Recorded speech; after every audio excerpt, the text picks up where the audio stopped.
On average, the United States has been starting wars with other nations once every 10 years since its founding. And during this time, Iran hasn't started any. Foreign interest in Iran during the modern era began in the early 1900s with the Anglo-Persian Oil Company.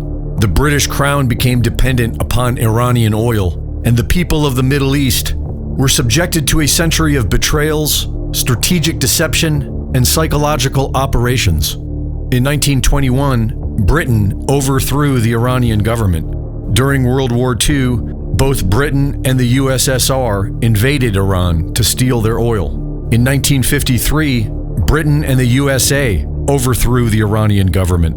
After 9/11 was carried out by the USA and Israel, Osama bin Laden and Al-Qaeda were blamed, assets of Western intelligence agencies, and the foreign Zionists then began a campaign of mass murder in the region that has so far amassed a death count in the millions. And when Zionist forces occupied Iraq, the Iranians knew they were coming for them, and so they prepared accordingly. Less than 48 hours before the United States and Israel attacked Iran on February 28th, the United States had just concluded their most productive round of nuclear negotiations in years and had agreed to meet again in 4 days.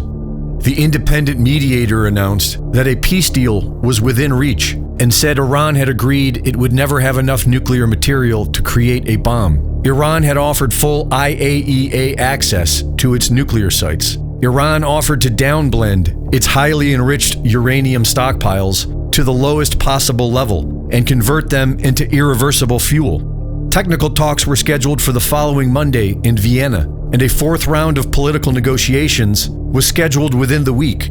But 48 hours later, Trump and Israel launched an attack on Iran. The initial strikes included the nation's leader and 178 Iranian schoolgirls, who were murdered by the U.S. with a double strike of Tomahawk missiles. The so-called Army, Navy, and Air Force that Trump brags about completely destroying were decoys meant to help waste U.S.-Israeli munitions.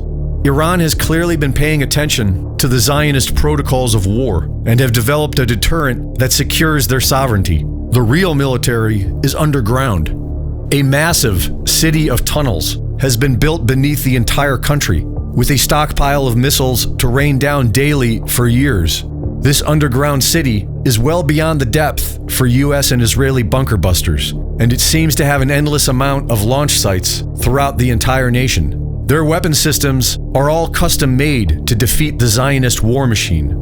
Thousands of drones launched in swarms to overwhelm defense systems. Missiles with no fins upon re-entry, making it harder for radar to get a lock. Missiles that steer away from predicted flight paths to evade interceptors. Missiles that deploy several other warheads that evade interceptors. And hypersonic missiles fast enough to evade modern air defense systems. Iran is having so much success that on March 21st, they launched a single strike against Israel's nuclear facilities at Dimona and hit the target in an impressive show of force that sent a clear message. Iran can now target Israel's nukes at will. One of the most striking things about Iran's campaign has been their transparency. They have been announcing their actions and targets and following through to their word, which stands out in stark contrast to the US-Israeli method of war, deception and terror.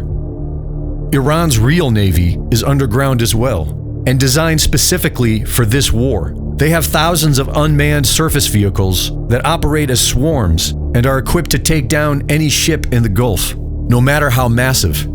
After decades of being exploited and playing nice, Iran has effectively nationalized the Strait of Hormuz, which has always been their home.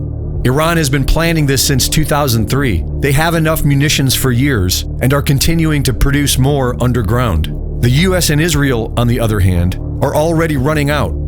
Iran has made it clear they will not submit to the Zionist threat, and they will tank the world economy if they need to, which is well within their ability at any moment right now. Greg REESE reporting.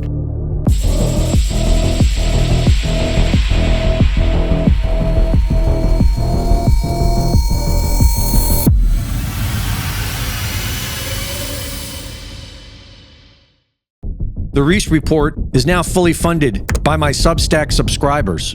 Subscribe today and support my work at gregreese.substack.com.